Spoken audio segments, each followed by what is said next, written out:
Assise nationale de la refondation sigika fo bamini abeka ke onga jamana yere konnala commune ta temene ko fe femi district de Bamako o baraw olu bol dara bi sogomadaina abna ke klifla baray foire bambe noni abe fama ko rue marchande o tako tanana o baraw daleni kera kungo akera commune 3 mairie fe akera place de cinquantenaire la Birimani jamana kuna fununa alila kafo ko femi dugukolo chenen doy o kira sabuye kama biolon vla boyango ka ulu de latunu ulu de auka bi kuna fununa bakurwa ye amina do framun ka kadawma Teleta bamanaka kuna funi kanuba ani sonyale be afoko o bela jeli salam alaikum malikono ani malikoka au munu ko manelo ka bamanaka kuna funu makuno kairala kafo ni a wakati sele bimna wala kai farafina ani dia fanto kiwarola kabebi arabado yama jumadal awal litani wuluvla ijira bakeli kemenani ani binani saba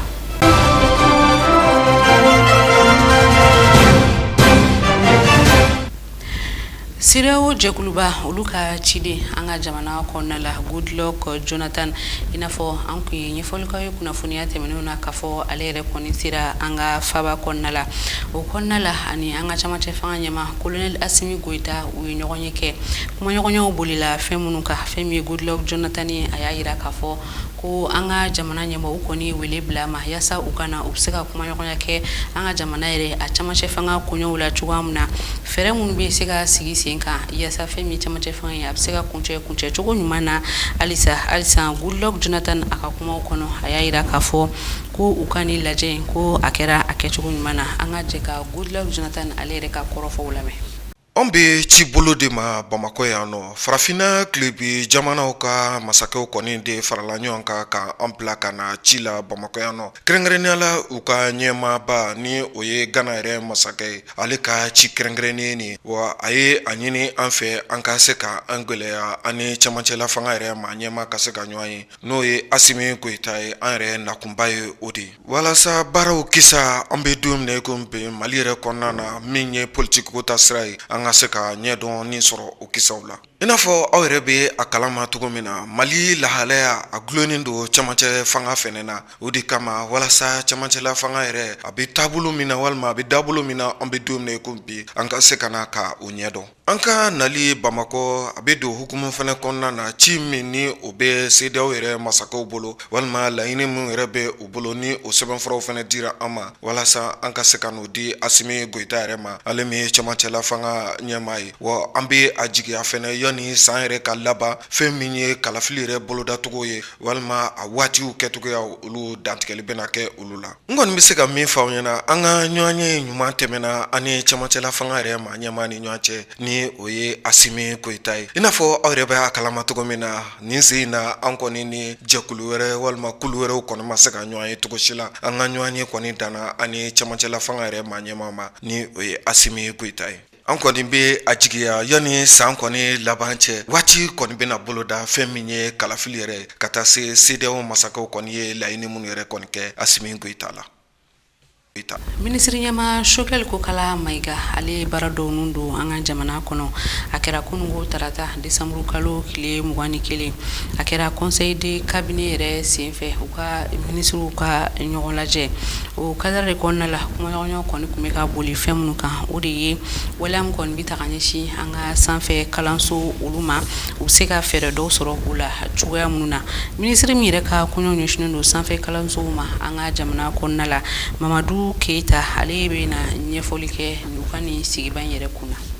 Abi sandamadobo anka sanfe kalanso min fleni ballabugo akoni klaklara ma damado reni nyache min koni gole abaye kanyeshi anka sanfe kalanso rema min yere blara senka anka nakakoro fanga do fe mini amseka fo miri ma do fe o keli min kera maw kon be kana so ere jo ala mu yere te sharia ere konna na tugoshila yamore aseben re konte amado bolo anya soro yamore aseben be do bolo min kon dira miri re ka boloka a barata ni ye kɛnɛ yɛrɛ ta k'a lajɛ a dira minisiriso ma min yɛrɛ sigilen don an ka jamana sanfɛ kalanso ka taa se ɲininiw ma an ka jamana yɛrɛ kɔnɔna na. O de kama bi sigi kɛrɛnkɛrɛnnen min filɛ nin ni jamana yɛrɛ minisiri ɲɛma tun bɛ a kɛnɛ kan ka taa se minisiri damadɔ ma. Wulikajɔw ni laɲini ye fɛn min ye o de ye kɛnɛ yɛrɛ a bɛ se ka di cogo min na walima kɛnɛ yɛrɛ bɛ se ka lafiya cogo min na. Hakilina dɔw taara sigi sen fɛ min ni a bɛna lawaleya donna natɔlaw la walasa kɛnɛ yɛrɛ bɛ se ka a yɛrɛ sɔrɔ a laɲini min kɛra jamana yɛrɛ ɲɛmaw fɛ a ka se ka bila o hukumu kɔnɔna na min bɛ se ka bange hɛrɛ la lakɔlidenw ka taa se lakɔli karamɔgɔ yɛrɛ bɛɛ lajɛlen ma.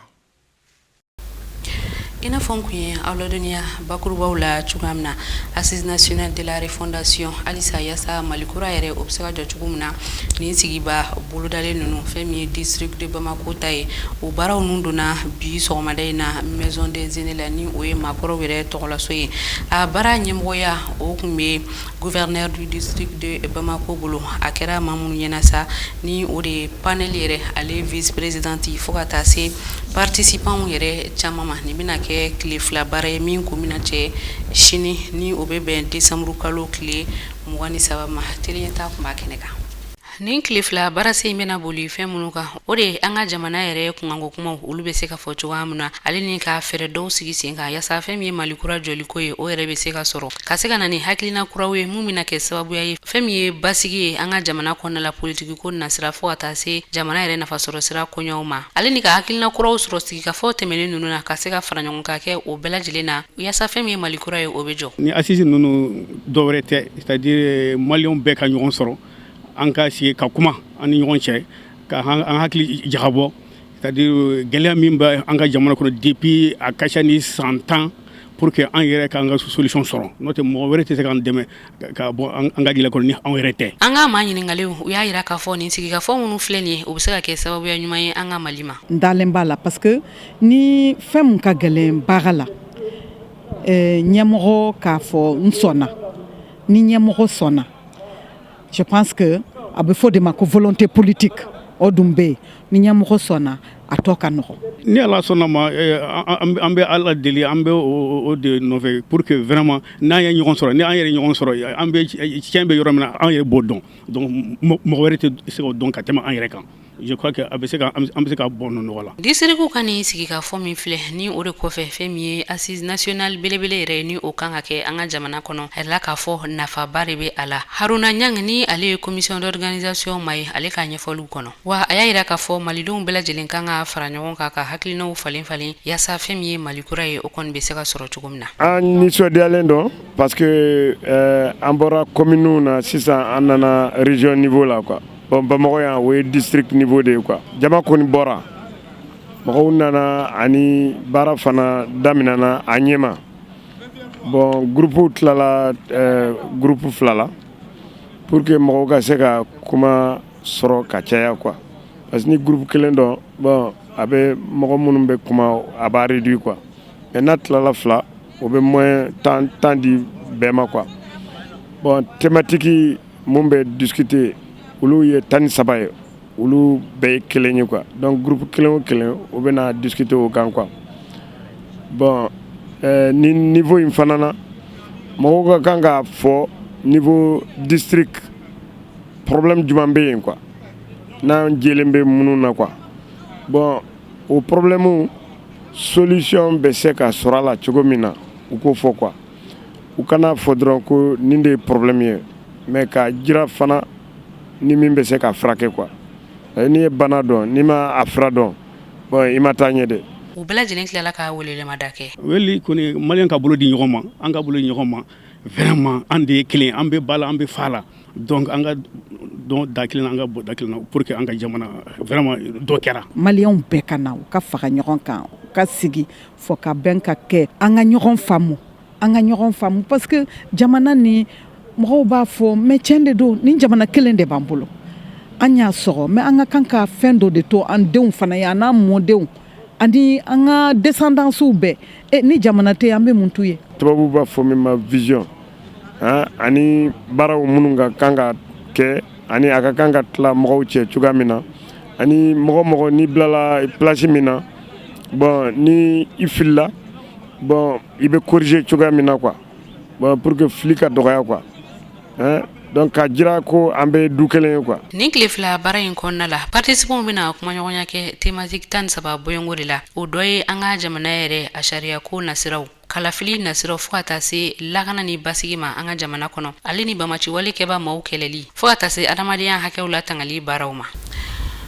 Commune 3 mairie ma olu ka lafasali jɛkulu ni mairie yɛrɛ ka bolo ɲɔgɔnma kɔnɔna la a bɛ fɔ foire ma ko rue marchande a dayɛlɛni baaraw kɛra kunungo place du cinquantenaire la a Bamako yɛrɛ kɔnɔna la a baara ɲɛmɔgɔya o kun bɛ commune 3 ale yɛrɛ mairie bolo madame Jire Mariam Diallo fɛn min ye ko in yɛrɛ a labɛnbaw caman u kun bɛ kɛnɛ kan ale ni dɛmɛbaga jɛkulu a kun ba tɛ dɔwɛrɛ ye yaasa fɛn min ye feerekɛlaw ye u bɛ se ka u ka feerefɛnw ka a lakodɔn cogoya minnu na ani ka se ka fɛɛrɛw kɛ yaasa fɛn min ye ni san laban ninnu ye u ka jagofɛnw caman bɛ se ka san u la teliya t'a tɔgɔ la Maimuna Kulibali ani Salifu Ɲari olu kun bɛ yen nɔ. Rue Marchande bɛ sigi commune 3 mairie comité syndical fɛ san o san o tako 14 baaraw dayɛlɛnna kunungo baara la place du cinquantenaire la nin baaraba in bilala sen kan mairie comité syndical ale ni commerçant détaillant ka fara u dɛmɛbaga jɛkulu ka olu ka bolodi ɲɔgɔnma kɔnɔna la a laɲini tɛ dɔwɛrɛ ye jagokɛlaw bɛ se ka gɛrɛ u ka sannikɛlaw la cogoya min na ani jago ka yiriwa. An bɛ kɛnɛ min ka bi o ye commune 3 syndicat olu ka rue marchande foire kɛnɛ san o san a bɛ kɛ ni y'a san 14 ye a bɛ kɛ salon a ma se ka kɛ banako y'a tiɲɛ mais an bɛ Ala fo k'a waliɲuman dɔn bi a sera ka an dɛmɛ an ye kɛnɛ in sigi commune 3 denw Bamako population ani jagokɛla wɛrɛw ka bɔ dugu wɛrɛw la u ka na u ka fara ɲɔgɔn kan sa yɛlɛma u bɛ se k'a kɛ ɲɔgɔn fɛ cogo min donc n'i ye nin kɛnɛ sugu sigi minnu tɛ sugu sɔrɔ olu bɛ na yan olu fana bɛ n'u ka sanni kɛ ne yɛrɛ ye fɛnw ye kɛnɛ in ka bi a ye n dabali ban parce que an bɛ fɛnw ye dugu kɔnɔ an t'a dɔn u bɛ sɔrɔ cogo min u bɛ dilan cogo min mais nin bɛɛ ye nafa dɔ de ye kɛnɛ in sigili la. Rue marchande ba min ni a bilalen filɛ sen kan ni a kɛra ni kulu 3 ka bolodi ɲɔgɔnma ye Seku Ture ka fɔ la ni ale yɛrɛ ye ni foireba in labɛnni jɛkulu ɲɛmaa maa dɔ ye a ka ɲɛfɔliw kɔnɔna la a y'a jira k'a fɔ ko a bɛ taa se fo jagokɛla 200 ani kɔ la minnu ni olu nana n'u ka feerekɛminɛnw ye ka bɔ Mali kɔnɔ ani Mali kɔkan na. Rue marchande min n'an filɛ kɔnɔ nin ye a sigilen bɛ bolo kan ni maa 3 de ka jɛkulu baara ye o fɔlɔfɔlɔ ye syndicat mairie de la commune 3 ye filanan ye anw yɛrɛ commerçant ye a sabanan ye an ka communicateur ye n'o ye prestige o anw de y'an jɛra k'an bolo fara ɲɔgɔn kan pour que ka se ka nin kɛnɛba in sigi an bɛ yɔrɔ na maa 200 ani kɔ olu de exposelen don bon alhamdulilayi rabil alamin an ka sous-région fana caman b'a la burkinabéw nana sénégalais nana béninois nana togolais nana o bɛɛ nana ka na fara an kan san yɛlɛmɛ pour que an bɛ se ka jɛ k'a kɛ ɲɔgɔn fɛ baara in laɲini tɛ dɔwɛrɛ a kun ye dɔrɔn commerce ka se ka taa ɲɛ parce que bɛɛ b'a kalama commerce détaillé a ma nɔgɔn bi Mali kɔnɔ mais nin n'a ɲɔgɔnnaw de bɛ kɛ sababu ye i bɛ dɔn kelen filanan i bɛ jagofɛn min kɛ o fana bɛ dɔn a bɛ kɛ sababu ye fana bɛ se ka dɔɔni sɔrɔ o bana o cadre de kɔnɔna na o de bɛ courage don an yɛrɛ la ka se ka nin baara in sigi pour que informel minnu bɛ yen taalen ɲɛ o fana bɛ se ka kɛ commerçant baw ye cogo min na bon o kɔnɔna na nin kɛnɛw n'a ɲɔgɔnnaw n'i bɛ yen maa caman b'i dɔn quartier bɛɛ bɛ ɲɔgɔn sɔrɔ yan bon o kɔnɔna na san caman bɛna sanni k'i bolo o b'a sɔrɔ o kun t'i dɔn à travers la foire o bɛ se k'i ka yɔrɔ ɲini sugu kɔnɔ ka se ka taa sanni k'i bolo o bɛna fɛnba don commerçant bolo o fana kɔfɛ tuguni a dabɔkun fana ye ka population fana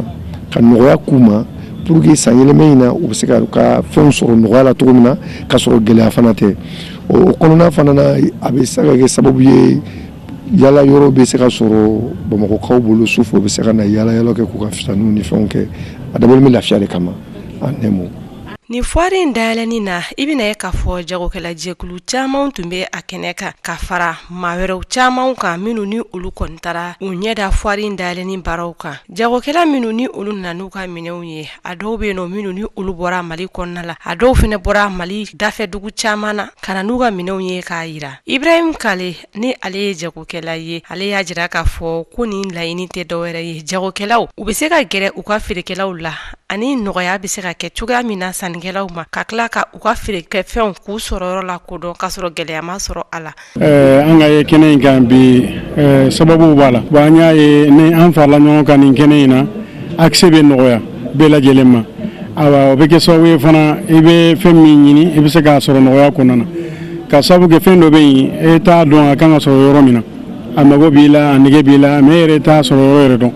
mais n'an farala ɲɔgɔn kan nin yɔrɔ in na an bɛ se ka ɲɔgɔn dɔn an bɛ se ka lahalaya caman dɔn nɔgɔyaw b'a kɔnɔ na fɛn caman de b'a kɔnɔ min bɛ se ka ni nɔgɔyaw ye mɛbili ninnu an bɛ dɔw ta jamana kɔfɛ ka na n'a ye mais dɔw bɛ yen an b'olu la baara y'an yɛrɛ de donc komi minnu yɛrɛ filɛ kɛnɛ kan yan an b'o la baara yan donc walasa ka se ka a dilan cogo la min ka ɲi min bɛ se ka mɔgɔw lafiya sɔngɔ fana bɛ se ka nɔgɔya. Jagokɛla caman ka yeta la ni yuri marchani bɛ se ka kɛ sababu ye ni ka nɔgɔya lase kiliyaw ma kɛrɛnkɛrɛnnenya la ka d'a kan i bɛna ye k'a fɔ su fara tile kan olu kɔni bɛ nin yɔrɔ kofɔlen in na. San caman pour que kana san yɛlɛma na mɔgɔ caman bɛ yen san yɛlɛma kalo mana jɔ yala yɔrɔ tɛ maa caman bolo ka bɔ ka t'i sen ɲala furakɛyɔrɔ na o ka fisa o kama anw bɛ bɔ ka na su fɛ mɔgɔ minnu bɛ yen ni temps t'u bolo ka taa bitigiw la tile fɛ su fɛ n'aw nana a bɛ fɛn caman sɔrɔ yan nɔ surtout an yɛrɛ ka produits o kama san o san an b'a participer et puis fana jama min bɛ na a b'a permettre an ka produits fana bɛ lakodɔn maa caman bɛ yen u t'a dɔn aw ka fraîcheur bɛ sɔrɔ yɔrɔ minnu na ou bien a bɛ sɔrɔ cogo di mais ni nana yan. Nin bɛɛ lajɛlen kɔfɛ weleweledakanw kɔni caman kɛra ni ka bɔ sigida sabanan mɛri yɔrɔ la ale ni jagokɛlaw fo ka taa se ni foire labɛnbagaw ma ka d'a kan u y'a jira k'a fɔ k'u sigikun tɛ dɔwɛrɛ ni ka nɔgɔya kɛ kiliyaw ma. Mɔgɔ n'i ye sanni kɛ yan nɔ remise de 30% b'an fɛ yan donc a bɛ komi foire kɛyɔrɔ la yan minɛnw bɛ di en gros prix de la ani détail tɛ kelen o de ye foire yɛrɛ nafa ye donc an b'a ɲini Bamako bɛɛ lajɛlen fɛ Mali yɛrɛ bɛɛ ni mɔgɔ n'i b'a fɛ ka minɛn kɔni sɔrɔ minɛn ɲuman fana daduman na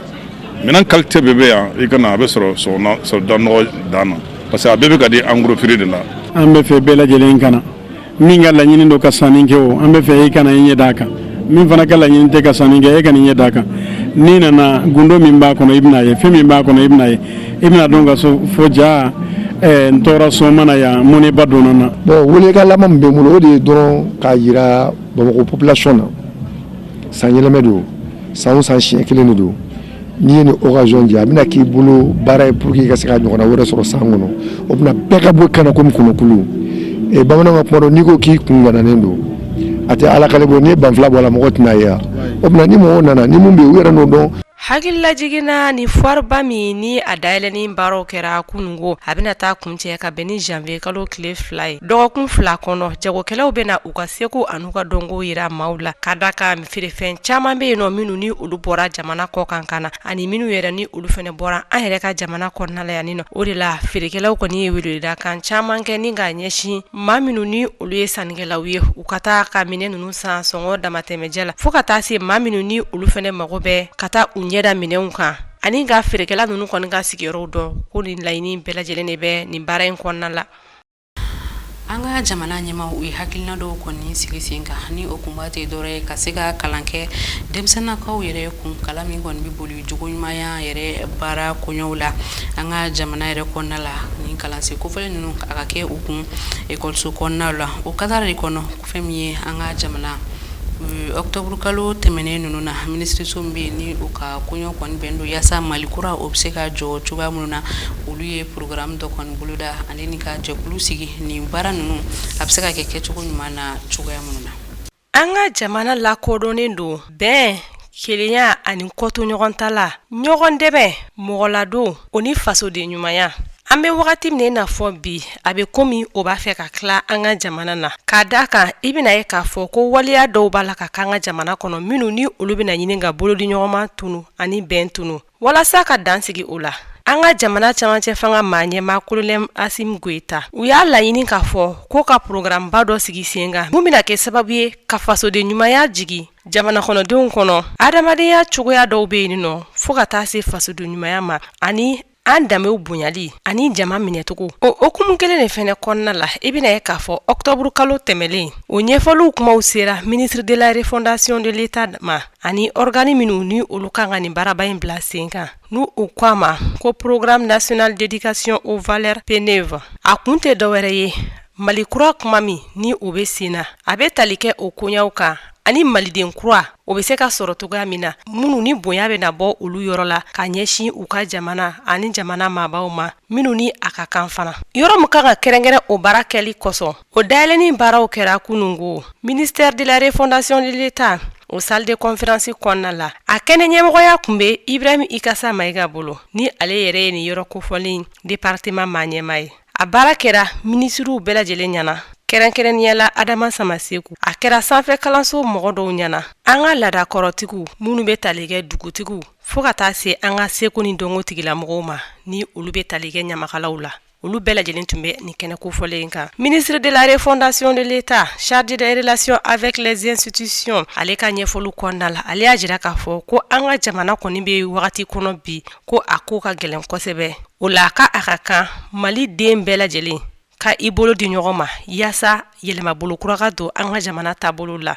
Ibrahim Ikasa Mayiga ka ɲɛfɔliw la u y'a jira k'a fɔ ko nin ko ninnu ye maliden kelen-kelenna bɛɛ lajɛlen kungo ye ko hali n'o y'a sɔrɔ ko texte baw taara ka kumakanw fɔ fan bɛɛ lajɛlen fɛ ko nka ko o texte ninnu a kan ka ja maliyɛnw de ko ni maliden kelen-kelenna bɛɛ lajɛlen kɔni m'a lajɛ ka yɛlɛma bolo don taabolo la ka hakili jagabɔw fanga bonya k'a dɔn k'a fɔ ko ni ye juguman kɛ walima ni ye ɲuman kɛ ko o de bɛ se ka kɛ sababu ye ka jamana taa ɲɛ walima ka jamana segin kɔfɛ ko ni maliyɛn bɛɛ lajɛlen sera ko o bila hakili la ko o la ko kuma caman bɛ dabila a bɛ kɛ ni kɛwale ye walasa Mali kura ani hakilinan kuraw olu bɛ se ka na cogoya min na ko o de la nin baaraba in bilala sen kan min bɛna tali kɛ hakili jagabɔw kan Ibrahim Ikasa Mayiga ka kuma kuncɛw la a y'a jira k'a fɔ ko Mali ko n'i ye diɲɛ lajɛ ko Mali kɔni kun tɔgɔ bɛ diɲɛ mɔgɔ da ka da ka ko kodɔn ani faamu caman tun bɛ maliyɛn na Adama Samaseku ale kumara maa minnu sen yera nin baara in na ale kumara olu kɔni tɔgɔ la ale ko n'i y'a ye Mali bɛ nin gɛlɛya kɔnɔ bi k'i bɛna ye k'a fɔ ko a ma sɔrɔ togoya si la kɛcogoyaw ani waleya minnu ni olu de bɛ an ka jamana kɔnɔ ko o de y'an se nin kɔlɔlɔ n'a ɲɔgɔnna ninnu ma ko walasa an ka bɔ nin gɛlɛya ninnu kɔnɔna la nin minisiri kɔrɔ in a ko fɛɛrɛw kan ka ɲini joona joona minnu ni an bɛ se ka segin an danbe kɔrɔ waleya dɔw ma ani waleya minnu ni olu talen bɛ bi an ka jamana kɛnɛmanaw la o dɔw bɛ tali kɛ cakɛ bondasow la ani kɛnɛmanaw la fo ka taa se an ka dukɔnɔnaw ma ko ninnu bɛɛ lajɛlen kan ka changer halisa a ka ɲɛfɔliw kɔnɔna la a ko nin kɔni ye wagati ye min ni a kan ka ɲini ka yɛlɛma bolo don sariya sun 25 min bɛ tali kɛ constitution kan ka da kan ko min ye an ka jamana bamanankan ni o ye an fa ka ye ko ka o ta ko o don ba la ko yɛlɛma dɔ bɛ daminɛ o fɛnɛ la ka da kan ko nin baara min ni a bɛna bila sen kan k'i bɛna ye k'a fɔ ko maa lafaamuyalenbaw bɛ a ko kɔnɔna la minnu ni olu ye expertw ye o tɛmɛnen kɔfɛ farafinna ni diɲɛ fantɔw kibaruyaw an ka jigin an ɲɛmadaw fɛ Niger kunnafoniya la mun ye Faransi finitigilakaw ye u y'a jira k'a fɔ tɛnɛn tɛmɛnen na olu kɔni sera ka banbacima dɔw kɔni faga banbacima mun bɛ yen nɔ ka bɛn ni san 2020 Octobre kalo ye Niger yɔrɔ min bɛ yen nɔ n'an b'a fɔ a ma ko Kure a ye Faransi jamanaden maa 6 an'u ka chauffeur kɛ an'u bilasiraba n'olu 2 yɛrɛ bɛ bɔ Niger yɛrɛ dugukolo kan a ye olu bɛɛ lajɛlen faga wa u fagato a tilala k'olu kɔni filmer k'a jira k'a fɔ a bɛna fili bɔlɔlɔsiraw kɔni fɛ Faransi finitigilakaw ka wulikajɔ kɔni senfɛ tɛnɛn don mun ye Sumana Buraye o kɔni ye ale kɔni faga ale de kun ye banbaciw kɔni ka maa ɲɛma kɔni ye Faransi finitigilakaw y'a faga dugu mun na o de ye Tilaberi yɛrɛ ye wa maa caman kɔni b'a dɔn ni o yɔrɔ yɛrɛ sigilen mun ye kisɛ dɔ ye mun bɔra sanfɛ pankuru yɛrɛ la n'an b'a fɔ a ma ko drone o y'o de kɔni jigi ni banbaci chef in kɔni kan a tun bɛ moto ka wa kelen kun don o wagati in na Faransi finitigilakaw ni Niger jamana ɲɛma olu kɔni ka tɛgɛ di ɲɔgɔn kɔnɔna na mun ye ni banbaci maa mun ye dankari kɛ Faransi jamanaden maa 6 la kɔni tanyana u sera ka dankari kɛ a la Dolonci ba mun bolodalen do Cameroun kaw fe ka bɛn ni janvier kalo tile 9 fo ka taa se février kalo tile 6 ma n'an b'a fɔ a ma ko Coupe d'Afrique des Nations. Mun ye Patrice Motsepe ni ale yɛrɛ président de la Confédération africaine de football ale ye laseli dɔ kɛ ka kɛ ni Coupe d'Afrique des Nations kɔɲɔ nataw ye. A ko ŋununu ka mun bɛ sen na k'a fɔ ko Coupe d'Afrique des Nations ka a bɛna bɔ a dɔgɔkɔrɔ ko waleya ninnu ti tiɲɛ ko sabula ko dɔw b'a la ko coronavirus kama ko mun ye jama ye ko tɛna se ka fara ɲɔgɔn kan ni ka taa ni dolonciba in kɔni kɛ Cameroun kaw fɛ yen nɔ. A ko ale yɛrɛ b'a sera k'a fɔ janvier kalo tile 9 o bɛ ale yɛrɛ kɔni sɔrɔ Cameroun kaw fɛ kɛrɛnkɛrɛnnena Yaoundé yɛrɛ balontan terrain kan sabula match fɔlɔ bɛna dayɛlɛ o de kan. Dɔgɔkun damadamani dɔrɔn k'olu bɛɛ lajɛlen bɛna ɲɔgɔn sɔrɔ Cameroun dugukolo sanfɛ k'ale nisɔndiyalen don ka kɛ ni baara mulu bolodalen don ka ni dolonciba in kɔɲɔw makɔnɔ wa ko kamanagan mun kun fɔra k'o bɛɛ lajɛlen kɔni ɲɛnabɔra ka ban. Birimani jamana kɔnɔna na mun ye dugukolo yɛrɛ waleya cɛjugu kɔni kɛra o kɛra sababu ye maa 70 ka taa maa 100 bɔɲɔngora olu kɔni ɲɛmatunna mun ye su kelen ye o kɔni yera. Ni waleya cɛjugu kɛra ka bɛn ni nɛgɛ kaɲɛ 4 ye sɔgɔmada 2 la dugu mun bɛ yen nɔ n'a bɛ fɔ a ma ko Kaya sanubɔyɔrɔba min bɛ yen nɔ n'o baarakɛyɔrɔ tɔgɔ ye ko Jad Pekat maa dɔw ka fɔ la maa 25 olu kɔni joginna kosɛbɛ u taara n'olu ye dɔgɔtɔrɔso la su kelen tun bɛ o maa ninnu cɛla mun ye kɛnɛya tigilama maa 200 bɔɲɔngo ye fo ka taa se finitigilakaw ma olu tun bɛ yen nɔ yaasa ka maaw kɔni ɲini maa minnu bɛ n'olu tununa ni dugukolo yɛrɛ sababuya la o kɔnɔna na maa dɔw kɔni tun bɛ baton kan ka maaw ɲini ji kan kɛrɛnkɛrɛnnena su minnu bɛ yen nɔ n'olu tun b'a ka fagun ji sanfɛla la. Birimani jamana kɔnɔna na nin tɛ a siɲɛ fɔlɔ ye. San o san sanu ɲinina maa caman olu kɔni bɛ faatu k'o sababuya kɛ u ka dugukolo in yɔrɔ kɛcogoya ye dugukolo mun don sanga ani waati a bɛ yɛrɛ wa o yɔrɔ de fana kɛmɛ dugu yɛrɛ sanubɔyɔrɔ ye. San 2016 la sika kuma dɔ senfɛ mun ye sanu ɲini cakɛbɔnaso caman ye olu datugura u ma segi ka na Birimani kɔnɔna na o kɛra sababu ye duguladen caman bɔlen don ka don o sanu ɲini yɔrɔ ninnu kɔnɔna na k'u b'o dayirimɛ ɲini k'a sɔrɔ sɛgɛsɛgɛli bolodalen tɛ dugukolo sanfɛ. Ka fara o kan san 2020 sanba dɔ fana nana o kɔlɔlɔ bonyana sabula sanu ɲinina maa 300 bɔɲɔngo olu tora dugukolo yɛrɛ la.